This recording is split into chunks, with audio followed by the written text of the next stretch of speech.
And welcome to everyone joining us. We'll be starting in just a couple moments. If you join us on Facebook or Twitter or YouTube, be sure to comment and ask questions there. I'll be sure to get into chat, or you can join us directly on Zoom for this webinar. Thank you, Dylan. And we're excited to get started, or I should say, we're excited to continue with this Zoom chat series. So for those of you that are tuning in, this is a free weekly live stream that we're hosting through AIGA Detroit. For those of you that may not be familiar with AIGA, we're the professional organization for designers, and we have a base here in Detroit, and we're excited to feature a local Detroiter, photographer, creative, really great, just a really great artist in his own right, who is Brian Day. So we're going to be excited to hear from him in just a bit. As Dylan mentioned, if you're tuning in outside of Zoom, so if you're watching this live stream on YouTube or Twitter or through Facebook, feel free during the Q&A section with Brian, which will be towards the end of the presentation. We will do a Q&A, and if you have questions related to anything that Brian presented, photography questions, any questions in general that you want to address to Brian, feel free to leave a comment. If you're in Zoom, please be aware that there's a Q&A button, and within the Q&A button is where you can ask your questions. For those of you that are joining in through Zoom, feel free to use the chat section. So there's another button for chat. Let us know where you're tuning in from, whether you're local here to Detroit. You might be tuning in from Dallas, from Miami, from Brazil. I know we have a very wide audience, and we have people tuning in from around the world. So really excited to have each of you here. We welcome you, and let us know where you're tuning in from. And we're going to get started here in just a minute with Brian. And I want all of you just to be aware of the fact that Zoom chats, this is a weekly series that we're going to be hosting through the end of June. So every week we're going to feature 4 different creatives, both local here to the Detroit area, around the US, and from around the world. So really excited to really put a spotlight in being able to provide each of you, people in our creative community, with inspiration, and also with a direct dialogue where you can ask questions to our guest creative. So with that being said, Brian Day is our guest today on this Thursday. So excited to have you here. Brian, if you want to go ahead and introduce yourself, tell us a little bit about you, and then feel free to start the presentation.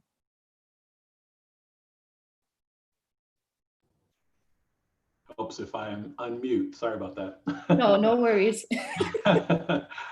Thank you very much, Maria, for having me. It's really a pleasure and an honor to be invited to join you guys today. So I'm really grateful for the opportunity to meet with you. And thank you to those folks that have joined us today. I can see a couple of my friends here in the list. So fortunately, they cannot throw tomatoes at me virtually. So I guess I'm safe for today, but thank you all for joining. As Maria mentioned, my name is Brian Day, and I'm a photographer based here in Detroit. 3rd generation Detroiter. My wife and I were both born and raised here, as were our parents and our grandparents. And so we've got a lot of history, in the city, and a lot of good things, a lot of challenges, but for me overall, it's been a great place to have the opportunity to live and work and create. Just a little bit about my background. I've been a photographer since roughly about 2008. My dad did some street photography, way back when, and back when they didn't even call it street photography, but he would take a lot of black and white pictures. And I had some interest in a few things that have influenced my sort of life and career creatively over the years. But as I mentioned, I didn't get into photography until 2008. My day job, my profession, I actually work in healthcare. So I went to school years ago, U of M. Went to school initially for physics, and it ended up getting into IT, into information technology. And I work today at Henry Ford Health System as the Chief Technology Officer there. So I spend most of my days, especially for the last 3 months, worrying about things like whether or not we've got enough ventilators and respirators for patients, and taking care of those things that are related to technology in the healthcare space. But aside from that sort of technical element of my life, I'm also, an avid photographer, which, as I mentioned, as I joined Henry Ford in 2008, a colleague of mine sort of piqued my interest into photography. It was interesting because before photography, my creative interests were sort of centered around design related activities. So I'll bring up my slide and share my screen out here in just a moment so you guys can see my presentation as I talk. Okay. Hopefully you guys can see my screen as I'm sharing now. Okay. So it's my little intro. So just, a little bit about me. I'm going to share some background, talk about some early projects.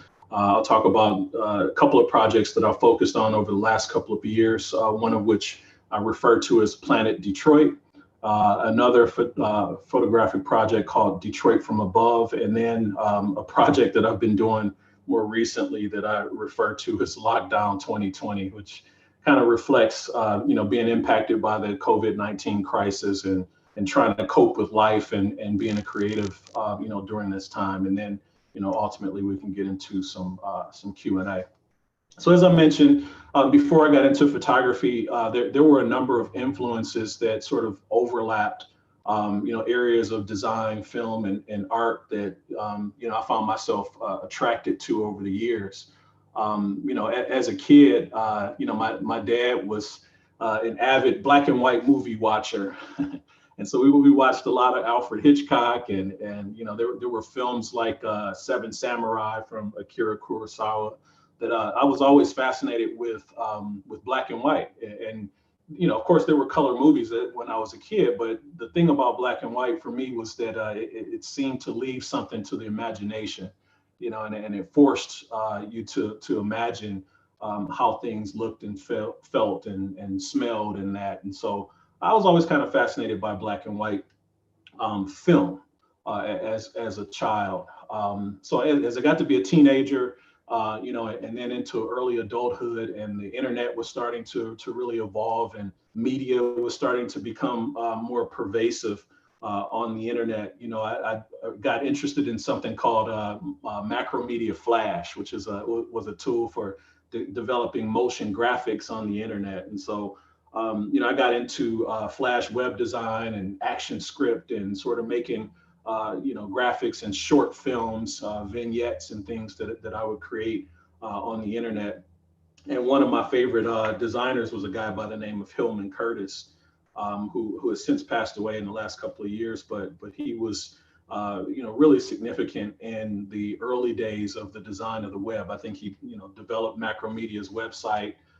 He developed Adobe's website. He was one of their sort of key creative contributors back in the day. And I learned a lot from kind of following his work and some of the books that he put out around motion graphics and design for online.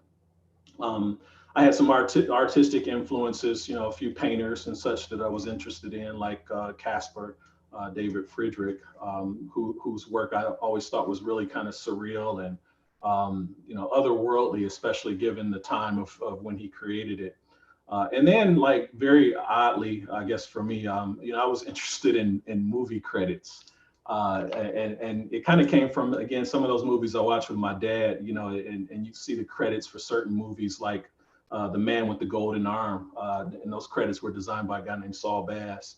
And I got really interested in the way that you could tell stories, by means of that text. And those graphics without even showing an image, from the actual film. And then there were more modern guys like Kyle Cooper, who designed opening credits for movies like Mission Impossible and such. So I had all these influences that I couldn't connect to anything tangible that I was doing, but I was kind of dabbling with things, over the years in those different areas. And so as I started to get into photography, some of those influences began to manifest. Ansel Adams was probably the first photographer that I became aware of because as a child, my mom used to work in a bank in Detroit. And while I was waiting for my dad to get off from work to come pick us both up, I would, catch the bus or wind up at her bank and sit in the lobby. And there were these Ansel Adams sort of posters. And I always remember seeing that name and these big kind of almost scary looking posters of landscape in black and white, and thinking how intense they were. Like this example photograph here is the face of Half Dome, and I forget the name of the park now, but in a national park on the West Coast. And, it just really strikes me how that granite looks really intense, and again, using black and white and kind of, leaving something to the imagination. And there were other photographers in that sort of ilk, like Edward Weston and Michael Kenna, Michael Kenna is a contemporary today who does a lot of sort of ethereal landscape, black and white type photography. So those guys really interested me. But as I was looking at those creators, as those photographers and their work, I was trying to associate it with local folks, local influences. And so one local influence that I found was a guy by the name of Monty Nagler, who did quite a bit of landscape, black and white photography over the years, color photography, which he still continues to do today. I've had the opportunity to meet Monty, and he's, a lovely guy, and, learned a lot of things from him as well. Another influence of mine was, as I mentioned, in the street photography realm, and my dad taking these sort of photographs on the street, which I found kind of weird at the time. Like it, didn't really make sense to me why he was taking random pictures of people on the street. But, looking back at some of those photographs over the years before they were lost, it really interested me how they captured society at a given point in time, and community, and the things that were going on in a certain area and the people in that area. And so as I started to, find my own ground in photography, I looked up famous street photographers like Henri Cartier-Bresson, and that famous photograph of the guy jumping over the puddle behind the French train station, Saint-Lazare, Gary Winogrand, and then there was an African-American photographer by the name of Gordon Parks, who did a wide array of things. Aside from photography, he was also a film composer and a director. And so these things kind of started to come together for me in terms of photographic influences from guys that did things like street photography and beyond. So looking at sort of local influences that were counterpart to those guys, I discovered Bill Rawhauser, who, Bill Rawhauser passed away just a few years ago, but here in Detroit, I would probably consider him, the greatest legend in terms of the photographic history here, and the way he documented the city over the course of nearly 50 years. And looking at that work, I think has been a big influence on me. And then aside from sort of landscape and street photography, I had this interest in just sort of, really intense, like moody portraits, whether they were architecture or pictures of people. And so I, came across a couple other guys. As you look down in the bottom left-hand corner of the screen here, Edward Steichen, and you can see the picture of Rodin and the Thinker there, which was, I always thought it was a really emotive picture.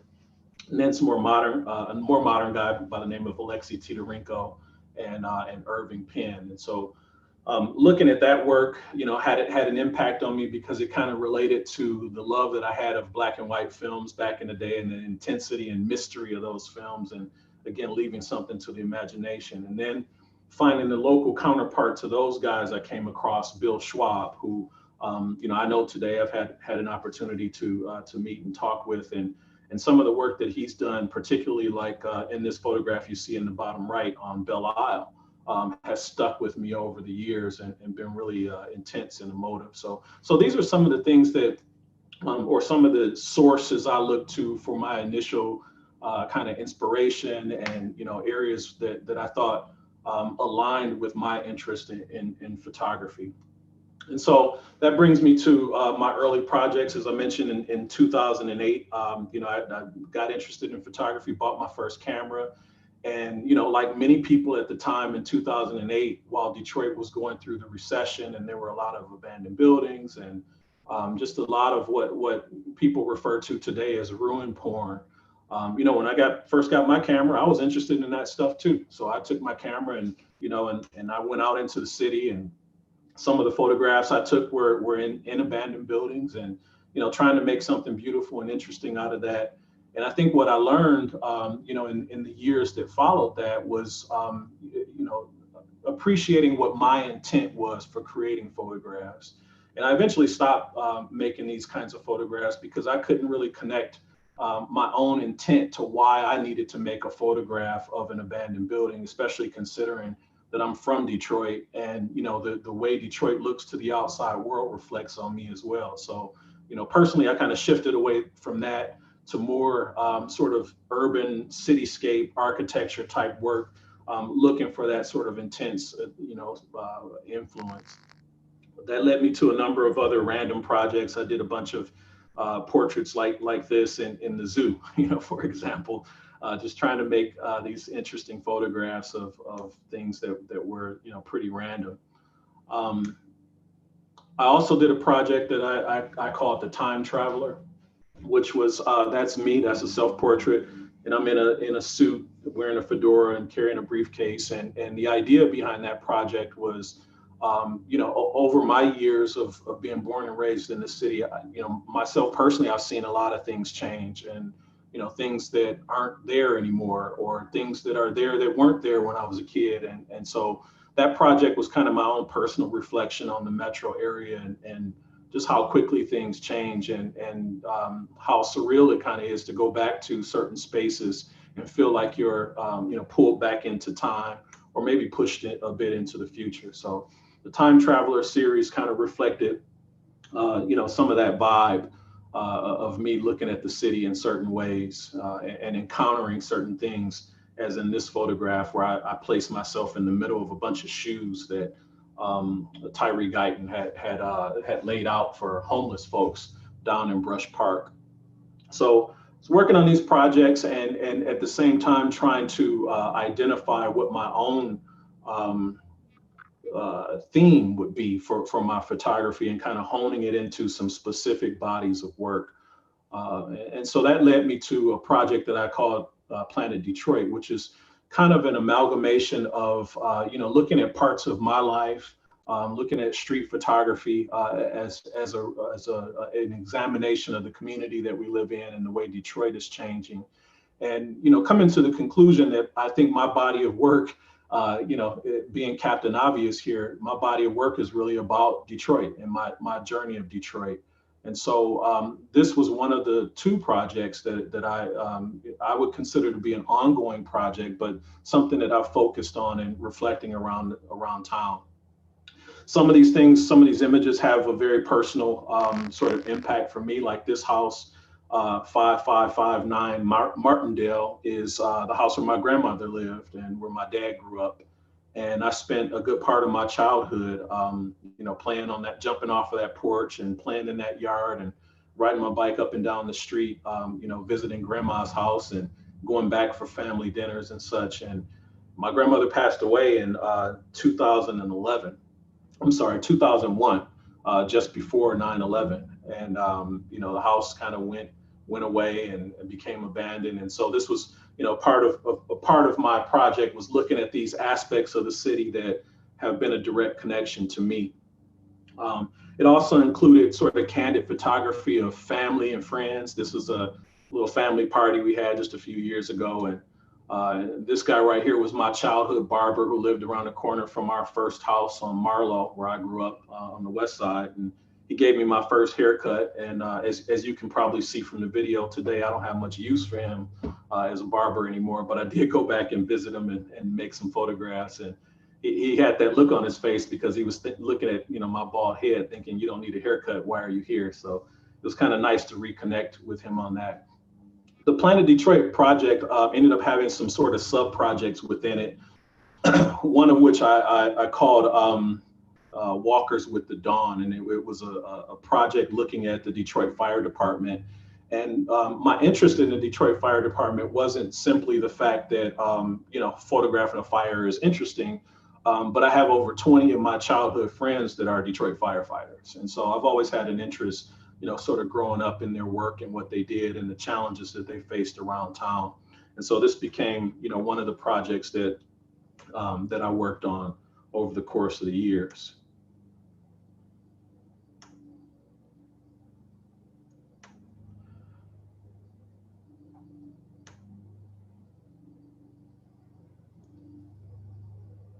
Brian, can you talk? I'm sorry, is there a question? Yes, could you talk a little bit about this series where you followed with the firemen? Like, how did that work? Were you working alongside of your friends? Did they call you when something happened? No, some of it was organic. Like, if I was out doing some other photography, now, mind you, from the period of about 2009 to maybe about 2015, 2016 or so, Detroit had by far the most arsons, kind of neighborhood arsons and homes catching fire and being lit on fire in the country, perhaps even, outside of, maybe a war-torn country, possibly in the world. And so quite often I would be out photographing something else, and I would hear the sirens or see the smoke and, just go to the scene. But then eventually I started to use an app that was, like a police radio scanner app. And over time I learned, to decipher what the different codes were. So I knew that a box alarm meant that there were 3 or 4 fire trucks being deployed to a house, which meant it was very likely that there was actually a fire, at that place, versus, something that they might call a still alarm, which was someone's fire alarm just going off in their house. So after kind of getting that sort of technological connection, I would listen for certain alerts, get in my car as I'm out doing other photography with sort of earphones on. And if I hear, box alarm and the address, a lot of times I knew the neighborhood, so I would just jump in my car and go to that address.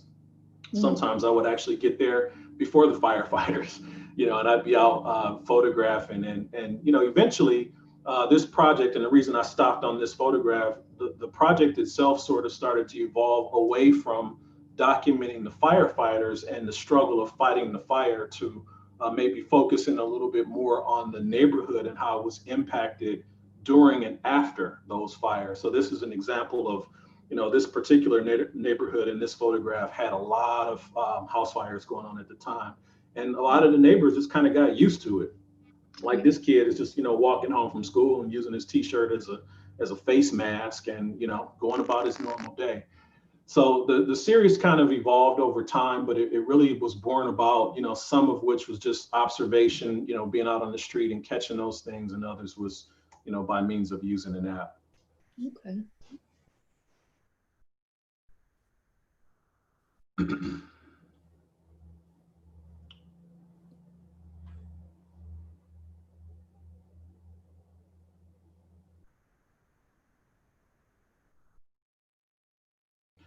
So the other, as I mentioned, the crux of the Planet Detroit project was, again, really to just look at life in Detroit.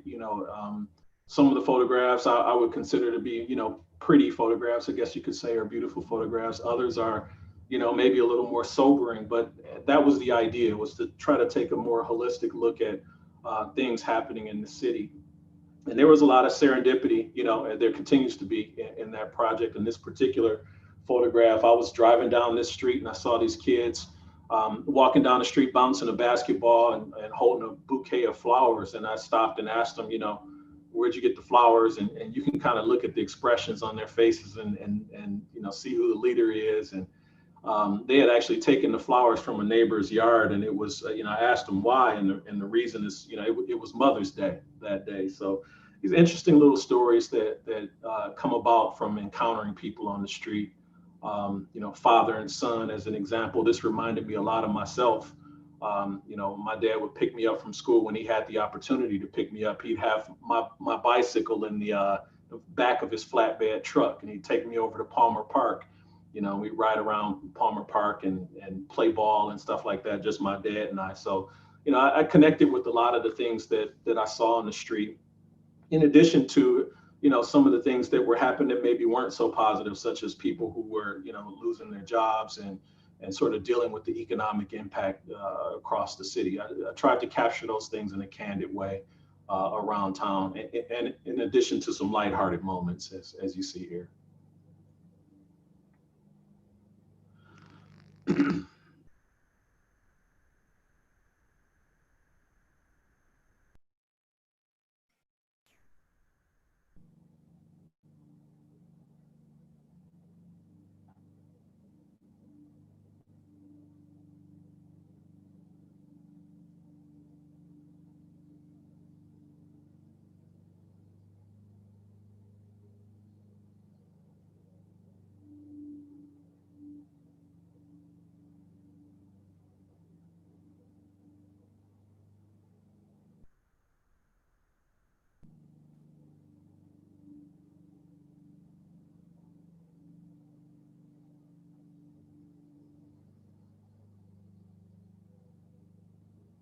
I'll stop on this photograph just for a moment. I also have done some editorial work around town. This was a story for Our Magazine, and it was a story about this guy, Coach Dennis Foster, who coaches a youth basketball team in the city of Detroit. And he put his life savings into renovating a gymnasium so that the neighborhood kids could come together and play on the court. And the gymnasium got vandalized and burned down. And so he lost his place for the team to be able to practice at. And around the same time, he also found out that he had a very serious illness. He had cancer that he was dealing with. And so, you know, here's a guy who had become a father figure to a number of young boys around the city, and he had lost this opportunity to train them and continue that. He did eventually you know, get the team on a couple of outside basketball courts around the city, and they played in an AAU league in which they went undefeated and won their championship game in front of Kobe and Gianna Bryant in California a few years ago. And so it's a very interesting story. And as a result of that story, the Detroit Pistons reached out, and you know, they've been offering, which, you know, the COVID-19 crisis kind of interrupted that, but they've offered to allow that team to use their practice courts going forward. So it's able to use some of these projects, you know, in a positive way to reflect on the city. Mm-hmm. I also look for, you know, as many street photographers do, interesting juxtapositions, messages, and random photographs that aren't posed, but you know, may suggest some things about the times that we're living in and the society that we're facing today. In addition to some messages that are a little more direct, that came as a result of this project.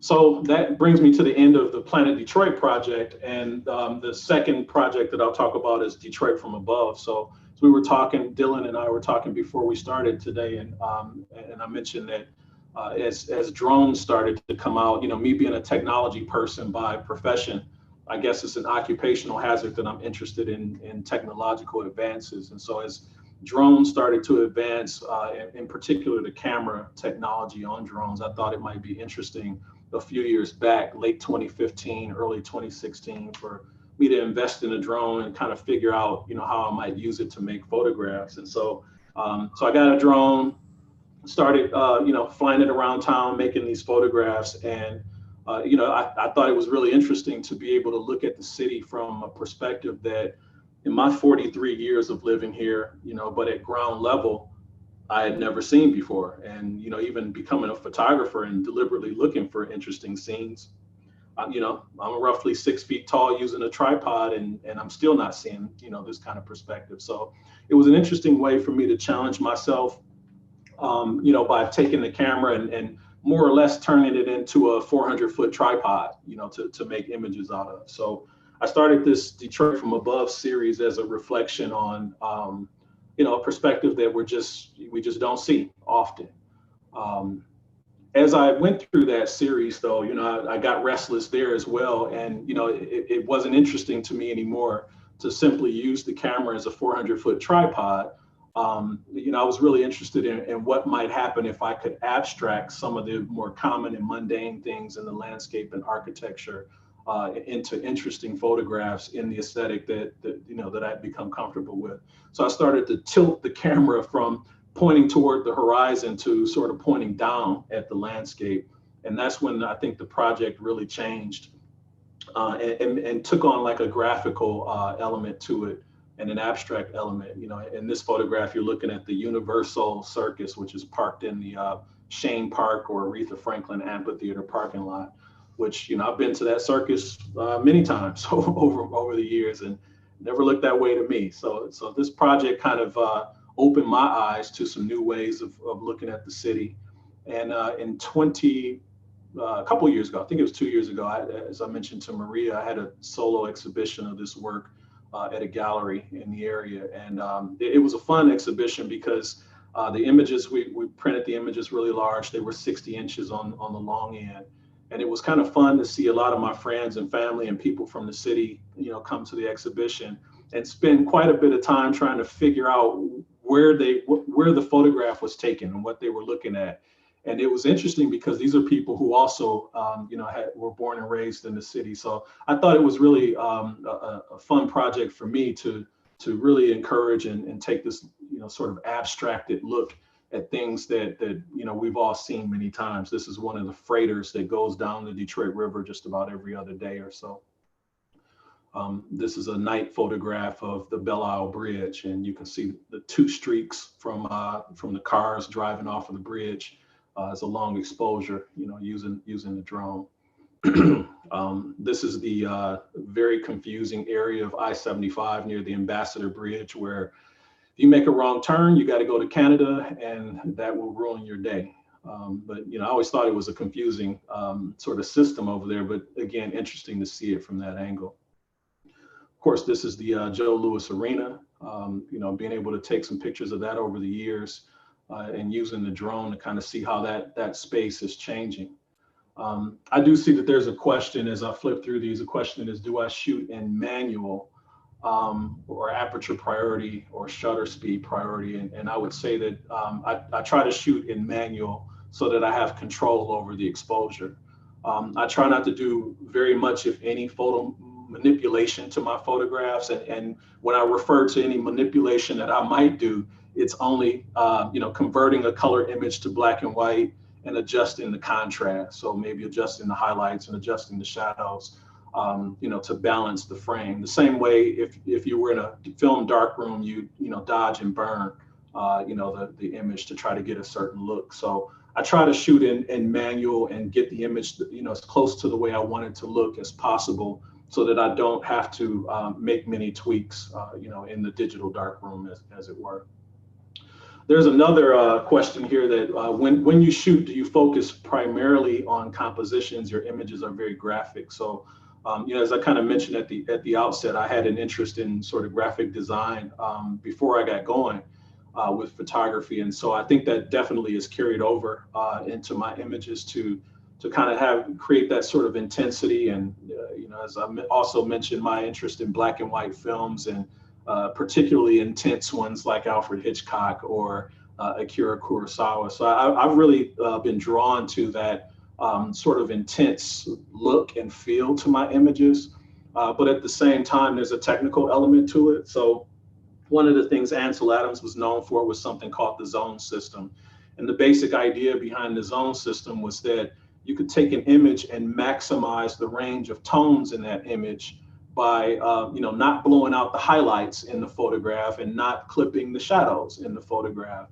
And so the challenge for many of Ansel Adams' images was to get the highlights as bright as possible without them being blown out, and the shadows as dark as possible without them being sort of clipped and cut out.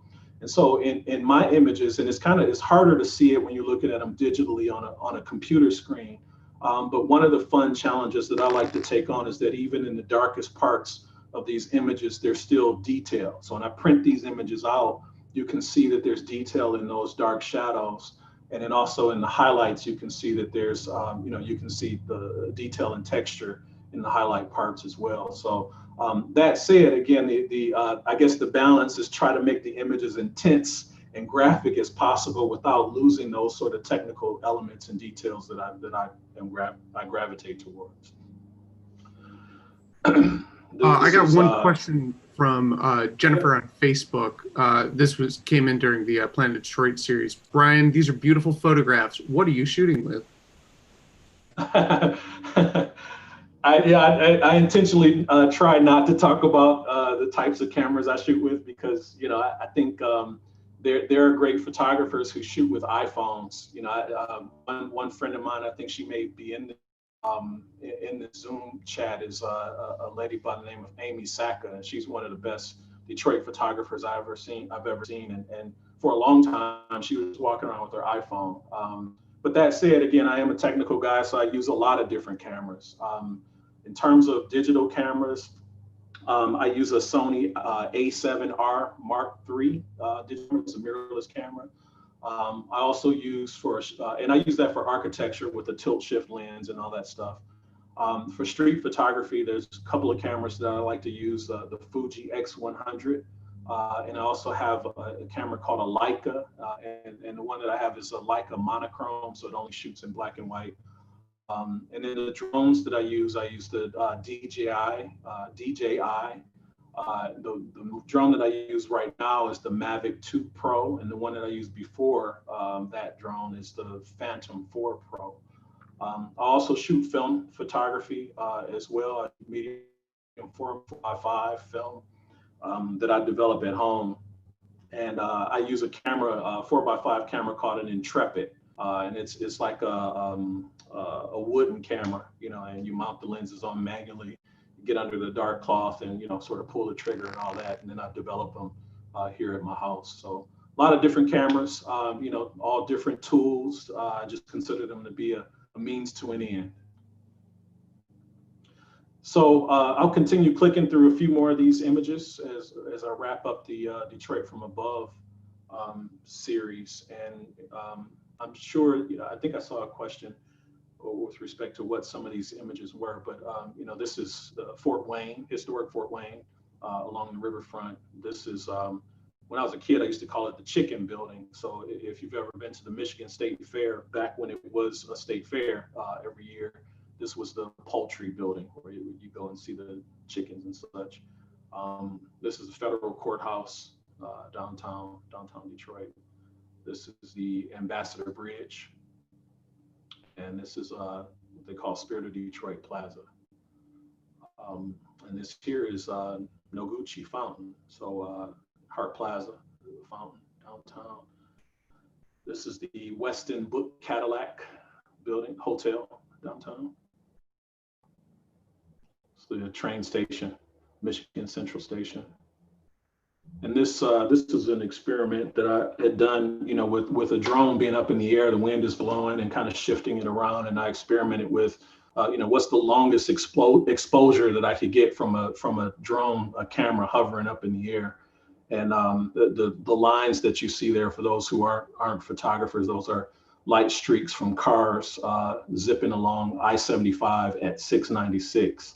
And this exposure was about 8 seconds. So I got about 8 seconds before the camera, the drone would vibrate or shift too much for me to get a sharp image. So some experimentation that I did there. And this is another obvious image that I've been looking at all my life. And you always think of it as Joe Louis, punching someone or fighting or battle. And seeing it from above makes me think more of a victory than the actual fight itself. So again, got a nice perspective on different things in the city. This is DTE's headquarters in downtown Detroit, which to me from above looks a little bit like a circuit board. And then this is the Michigan Science Center right behind the Detroit Institute of Arts. This is another abstraction that I went after. This is the parking structure at the Greektown parking garage downtown. And this is the parking ramp at Cobo or TCF Center. And then this was one of the images I made as a part of that Our Magazine story that I talked about a little bit earlier about the Change the Mentality basketball team coached by Dennis Foster. So I think there's a couple other questions here. Have I ever thought of doing photojournalism for the city of Detroit? So to answer that question, I participated in, I was accepted into a photojournalism fellowship called Documenting Detroit. I think it was 2016. And the goal of that fellowship was to be mentored with professional photojournalists and folks who work in the industry to learn how to take these images and create stories out of them and narratives. And I learned a lot in that fellowship, and I still participate in it today. I actually sit on the board of the Documenting Detroit Fellowship to help develop photojournalists in the city. That said, photojournalism hasn't been my specific focus, and a lot of that has to do with just as a function of time. As I mentioned, my day job keeps me pretty busy. So most of my photography, even though I'm represented by a gallery and I sell my photographs, through the sort of fine art world, that's a world that the time of managing those photographs is kind of managed by the gallery for me. So I spend the majority of my time working in my technical career, and don't have a lot of time to create sort of photojournalistic stories the way I would like. But that's something that's an aspiration of mine, to try to carve out that time to make stories that are cohesive and are a good representation of the city. So thank you for that question. And then the next one is, you appear to be shooting early in the day or at dusk. When is the scenario for you to shoot at high noon? Rarely, and the reason is, I think the best photographs are made in the best light where possible. You can make a good photograph in any light, but for me, I do like the visual aesthetic of photographs, and I believe that a photograph can serve as a document, but it can also be a beautiful thing. And so I try to focus when I do get an opportunity to shoot on times of day when I think I'll get the right light. And I sometimes I even sit down and sort of calculate what time of day will the light, bounce off of the Renaissance Center or the Fisher Building or the Guardian Building. And I time, my outing to go out and photograph that building around, when the light will be in a certain space. So that's just my preference. A lot of people will say at high noon, you get this really harsh light. And sometimes that's a look that people are looking for, but it doesn't, usually meet my aesthetic. So I don't do a lot of shooting at high noon. There's another question here. I'm very passionate about street photography, but I don't know how to make it into a living. I want to do whatever it takes to make me happy. How do you make it into a living, if you don't mind me asking? I think the simple answer for that with street photography is that it's extremely difficult to make a living off of street photography. And if you think about some of the most famous street photographers over the years, as I mentioned, Henri Cartier-Bresson and Gary Winogrand were some of the most prolific street photographers, but they were also professional working photographers. So Cartier-Bresson was one of the founding fathers of the Magnum Photo Agency, and they created photojournalistic stories that would be sold to magazines. That agency still exists today, and it's run by photographers, many of whom are still street photographers in addition to contributing to that photojournalistic ilk. And then Gary Winogrand, the same thing. He did photojournalistic stories and sort of humanistic stories in addition to his street photography. You look at people like Vivian Maier, who was the big story a few years ago. She was a nanny who took her camera out and made photographs on the street. She didn't make a dime off of her photographs at large, but right now those photographs have picked up a lot of steam. What I've sort of experienced with street photography is that people are interested in it, but not a lot of people necessarily want to buy a street photograph, at least not when the photographs are current. Now, what I do see is people will reach out to me and ask to purchase a photograph from 5 or 6 or close to 10 years ago because of the sort of gradual historical significance of the images and what they represent about the community over time. So there's that. And then the other piece of that question as I wrap it up is, so a number of my photographs have been used for sort of documentary film purposes. So there's a movie, major motion picture documentary that's being made right now. I think it's called it's going to be called We Are Alive or something like that. And it's tracing the sort of evolution of the city of Detroit over the last like 50 years through the recession and right now. And it includes interviews with, former mayors, former governors, and authorities and such all over the city from the years past. But then also they've licensed a number of my street photographs to be used in that sort of documentary context. So there are some areas where you can leverage street photography, but personally, I would say it's very difficult to make a living from street photography alone. So as I come to the last couple of slides, I think I only have like 4 or 5 more slides left. I just wanted to talk a little bit about as the coronavirus pandemic has hit, I think it's affected all of us in different ways, and some of us, more than others. As I mentioned, my professional career, I was dealing with from the very beginning of the outbreak, some desperate situations relating to people in the community and that. And then also, people that I know and love, to date, since this started, I've lost 11 people that are friends of mine or close associates over the last 90 days, including 1 family member so far.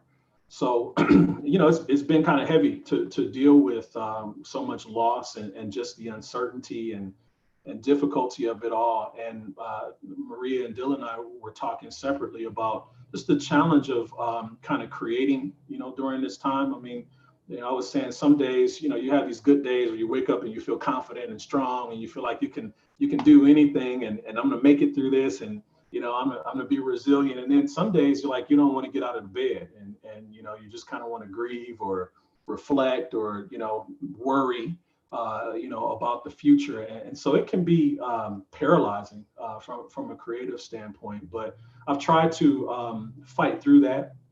I think overall, my personal situation here at home, I am still working just as much as I was before, if not more. But I also am still able to create photographs and get out and do things. So the hurdle for me has been more mental and emotional than it has been sort of literal, like, photographic jobs have dried up or something like that. That hasn't so much been the case, but some days I've just struggled to pick up my camera. So I thought I would, play around with a series that I call Lockdown 2020, which is really just, it's mostly sort of evolved into a reflection of self-portraits, on various days. And I've probably made, I'm only going to show 3 or 4 of these images, but I've probably made 40 or so at this point. And I'm in various mental states in these photographs. So one of the photographs, I was kind of having an emotional moment. Some of these photographs are just kind of reflecting. Some of them are, a little more mysterious.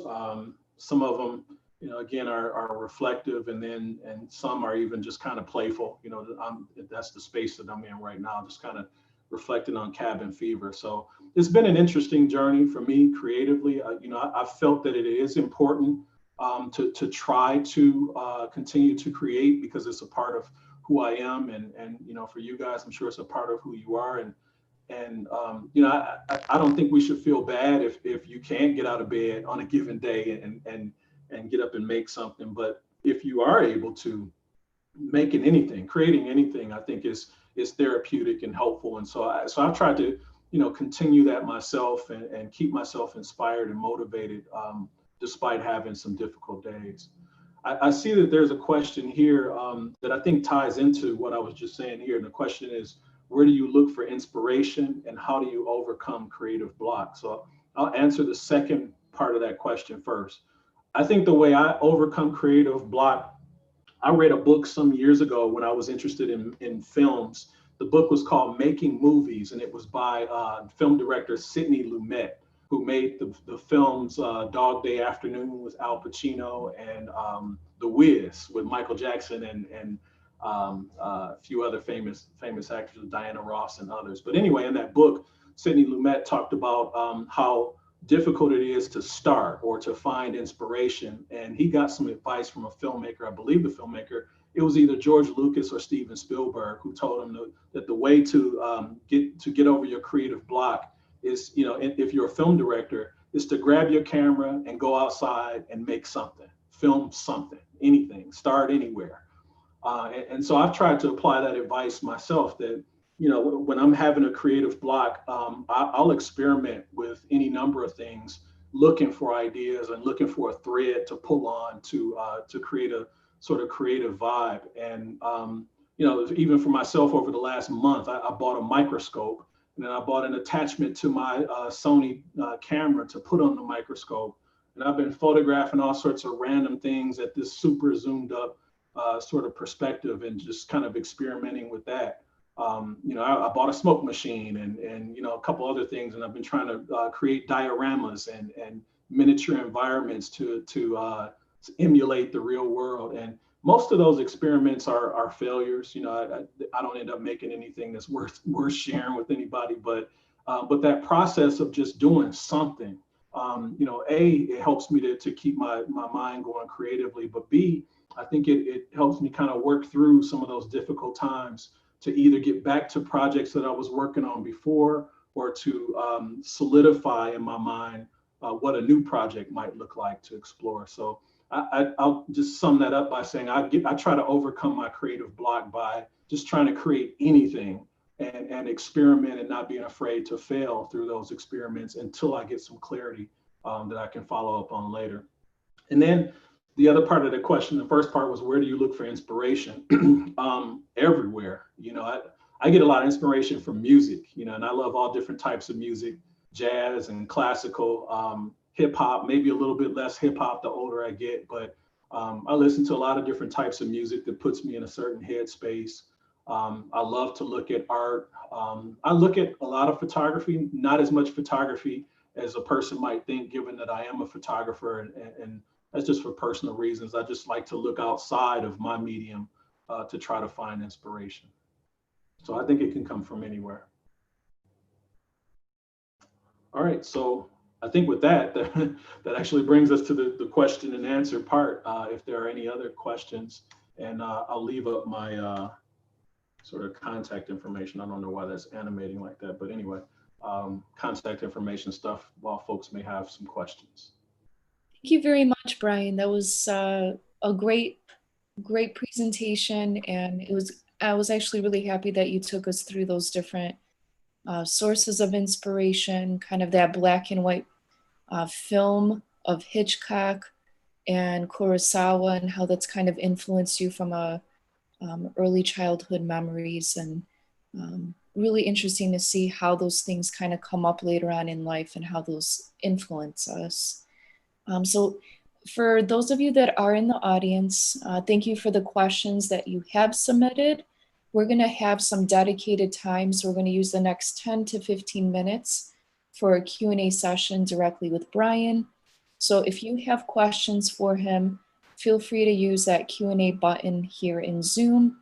Type out as many questions as you have for him. If you're tuning in on Facebook or Twitter or through YouTube on this live stream, use the comment section to leave a question, and we'll make sure that gets over to Brian. So I know there's a question that just came in. It says, do you ever shoot from the hip? Most of your subjects are looking at you. So yeah, to answer that question, I went through a phase where I tried shooting from the hip, and I learned why I don't want to. And in fact, at one point, and one of my friends still teases me about this, about 10 years ago, I bought one of those fake lenses that actually has a mirror in it, and it allows you to point the camera in one direction, and because of the mirror, it's shooting in a different direction, like a perpendicular direction. And so I goofed around with that, and I tried, kind of shooting from the hip, especially if I was traveling. I've traveled a lot, and I'd be in New York or in Europe somewhere, and you see somebody and you're kind of nervous about the person, so you try to put the camera down at your hip and sneak a picture. And what pushed me away from that was getting caught once. I there was a woman at a festival. It was the African World Festival in Detroit, and she had fallen asleep, and she had this big turban on, and she was dressed in the African garb, and she kind of looked like a statue or whatever. And I was still kind of young, kind of a rookie, and I tried to take the photograph from my hip, and at the moment that I was going to press the shutter, she opened her eyes, and she completely lit me up. Like, she went off on me, and why would you do that, and this and that. And I walked away thinking, like, yeah, you know what? If I'm going to take a picture of somebody, I'm going to look them right in the eye and take the photograph and be prepared to defend the reasons why I take street photographs and explain them, rather than trying to catch a person off guard. By the way, last year, my wife and I were at a park downtown, and we were in the parking lot struggling, trying to get our bikes on the back of the car. And I caught a guy taking a picture of me from the hip, my wife and I. And I didn't know the guy, and I looked at him, and I felt like creeped out and like kind of angry. Like, I almost wanted to confront him. And then I realized, like, wait a minute, you're a street photographer too. The guy's just taking pictures. But it still kind of made me feel weird because of the fact that he was trying to sneak and do it. So for me, I try to, just as my own personal principle, I try not to ever shoot from the hip. Raise the camera to my face. Try to, be confident and courageous about it, and be prepared that sometimes people ask you, why are you taking this picture and what are you doing? And I'm prepared to engage that conversation with them. Hey, I'm a street photographer and I document life on the streets of Detroit. And, there was something interesting about the way you were walking or whatever you got going on. That said, I think closely related to that question, I try not to photograph people that in such a way that I think it would take away from their dignity.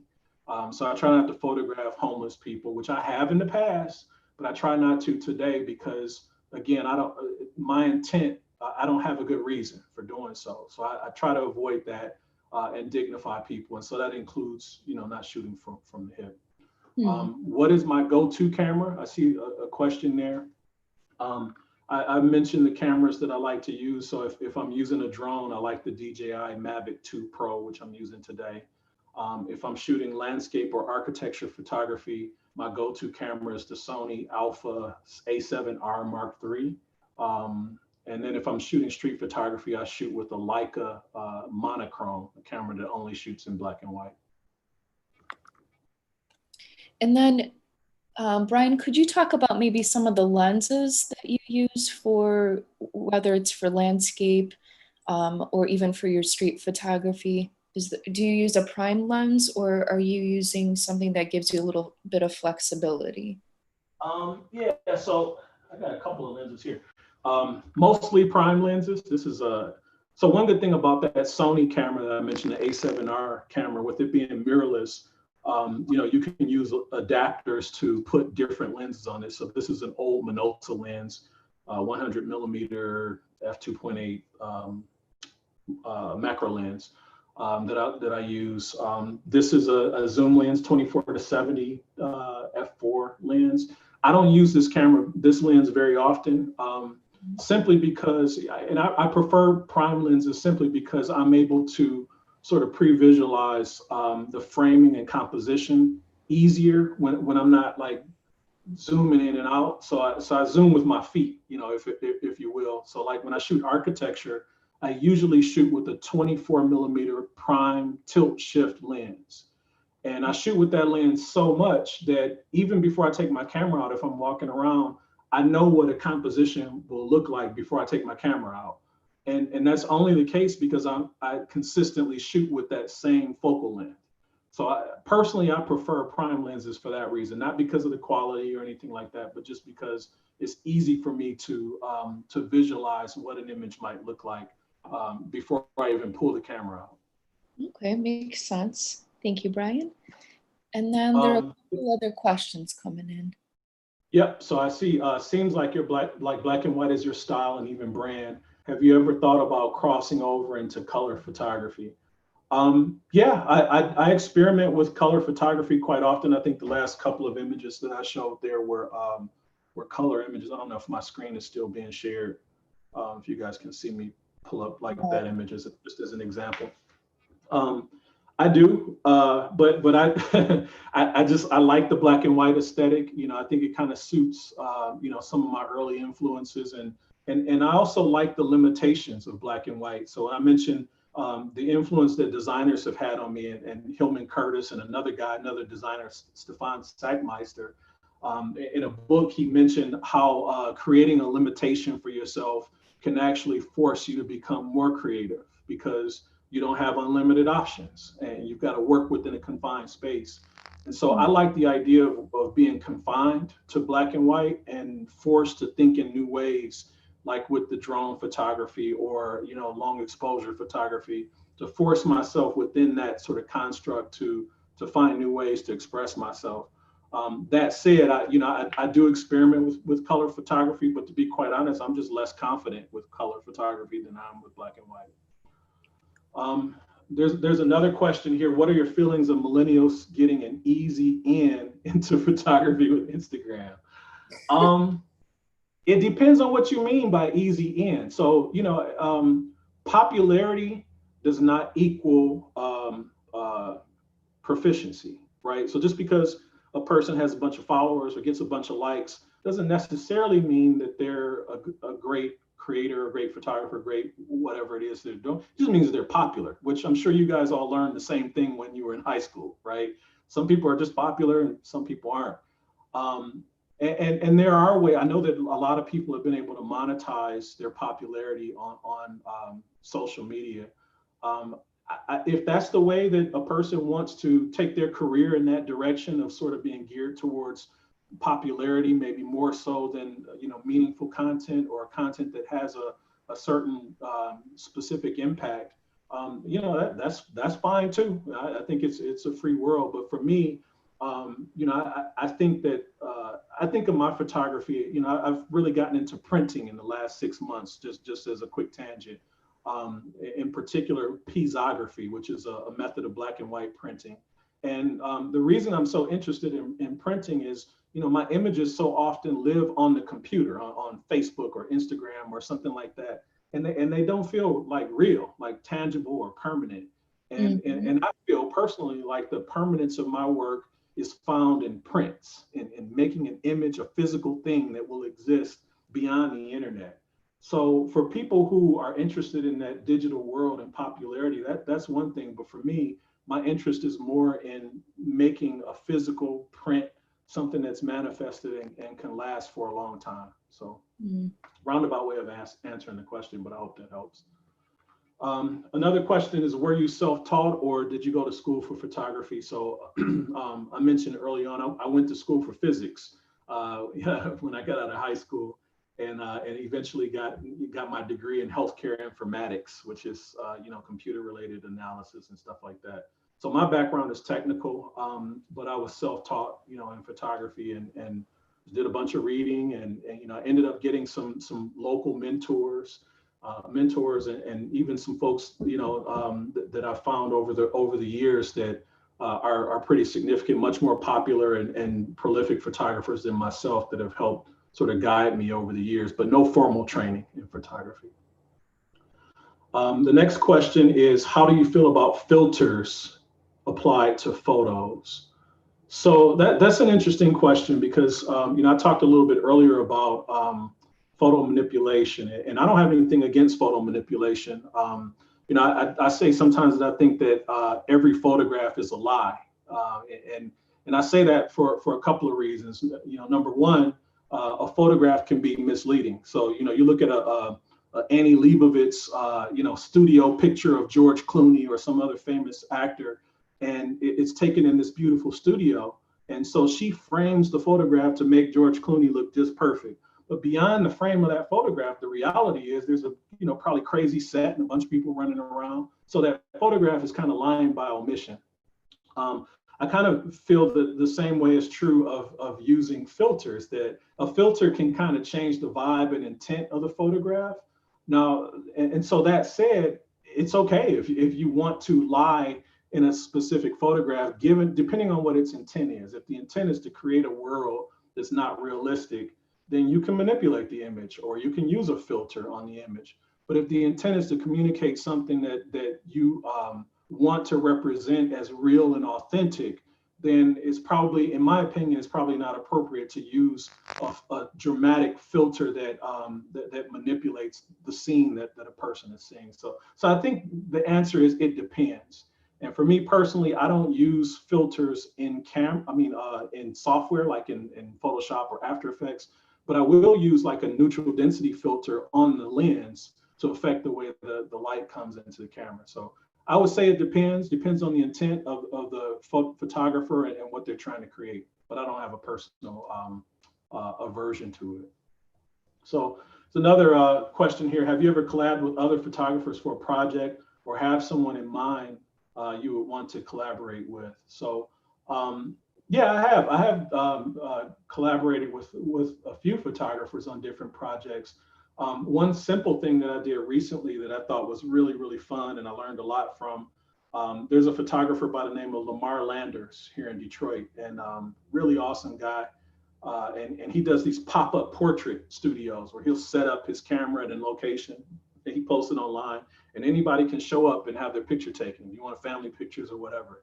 I don't do a lot of portraits, as you can see from my work. So there's a lot I can learn from that, you know, about how to interact with people and make a specific portrait in a certain setting. And so that collaboration, getting invited to do that, I think was really positive for me. And I would love to do other collaborations. So if you are a photographer and you want to collab, reach out. I'd love to. And then there's another question. Marie, I don't know how much more time we have, but there's one more question here. Yeah, we're good. We'll probably take the next question. And if there are any other questions from the audience, feel free to post them here in Zoom or on the social platform that you're in. And we have about another 5 minutes left if you're cool. Okay, yeah, I'm cool with it. Right. So the next question I see here is, what is 1 or 2 photography trends that bug you? That's a hard question. You know, the older I get, I've learned. I heard somebody say the fastest way to get old is to stop accepting new stuff, and you know, being critical of ways that people do things that are different from your own is the fastest way to make yourself irrelevant. You know, so I try to be pragmatic, you know, and practical about what other people may be doing. But there are a couple of things that you know, I try not to do. One trend that I think I see a lot is a lot of photographers will intentionally shoot the same thing somebody else just did. And they do it either because, you know, the person who did it before them got a lot of attention, or they do it just because, you know, it's a part of, you know, a certain culture. Certain people are you know, like to go take the same photograph, but that's one that I try not to do. Like if somebody takes a photograph and it becomes like this super cliche, everybody's doing it type of photograph, I try my best to go find something else, you know. And I think that goes back to the comment I made about creating limitations for myself. You know, if a bunch of people are doing it this way, I try to intentionally like do it that way and go in a different direction. And that's just me. You know, but that said, I also have to say that it's fair for me to acknowledge that when I first started out, I copied off of people too. You know, I mean, I was learning. I was trying to figure out, you know, what direction I wanted to go in and find my own sort of style and voice. And so I did that by looking at photographers, looking at work that resembled an aesthetic that I might want. And I think intentionally or unintentionally, I kind of imitated it.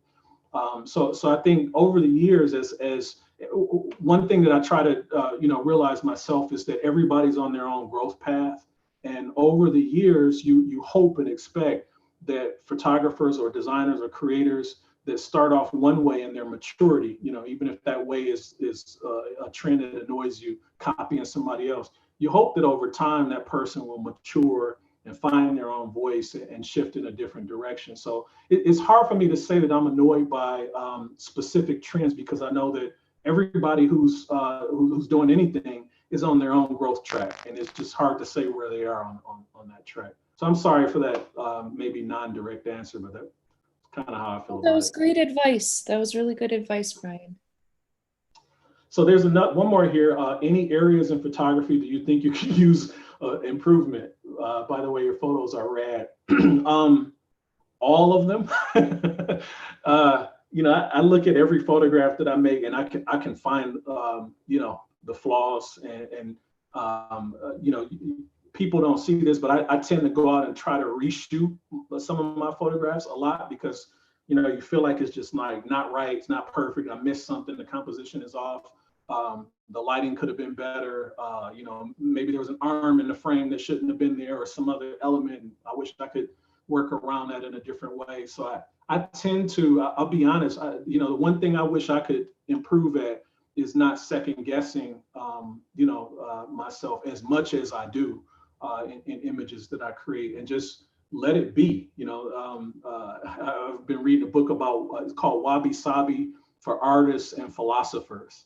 It's about this sort of Japanese aesthetic of accepting things as they are and impermanence and stuff like that. And I tend to be a little bit OCD about how I do things. And so I, kind of maybe redo things a little bit more than I should, and pursue that. So the area that I need to improve at is maybe relaxing a little bit and kind of letting things be imperfect, be as they are, and accepting them for the way I've done them.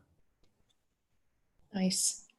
Thank you, Brian. I think what you just mentioned too, I think it's something that all creatives struggle with. It almost feels like we're never quite done or quite finished. We're always looking to refine and improve what we've created. But like you said, at a certain point, you have to kind of let it be. But yeah, that was really great. There's a comment here. It's from Lori. She says, "Thank you. Really enjoyed your presentation, Brian. Love black and white photography in the zone system. Love your imagery, especially your exploration with the drone. Great question and answer session. You're very articulate." Thank you. I appreciate that, because I kind of feel like maybe I'm missing the mark on the questions and comments, but I appreciate that. And I hope that this has been at least somewhat helpful, if not entertaining for the last hour.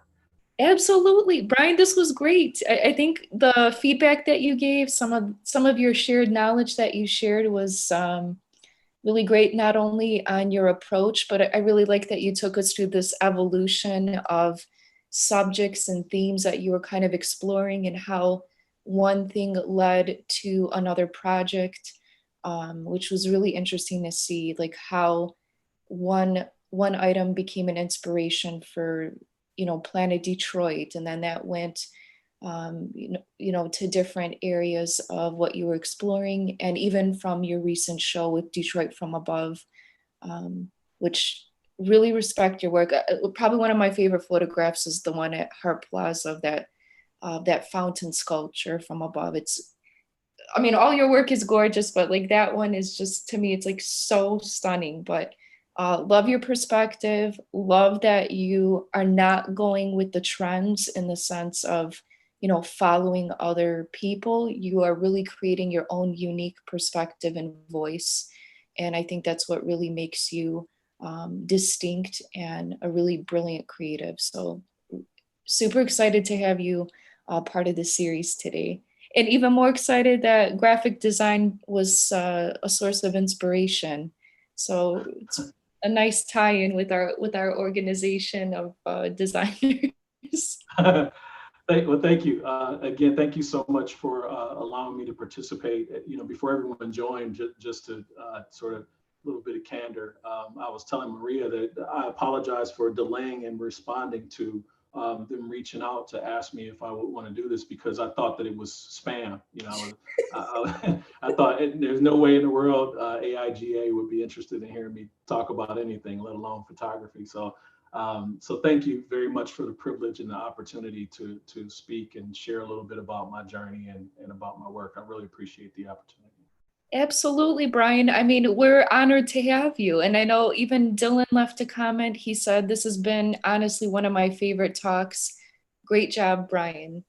So yeah, Thank you. This was a really good conversation. And I don't know, I would say this is definitely a favorite as well. So really honored to have you here. As a fellow born and raised Detroiter, Brian, I really respect what you're doing, and really happy to see the projects you're taking on. So please keep us posted. We love to share what you're up to, or if there's anything that we can help you spread the word on upcoming shows or exhibitions.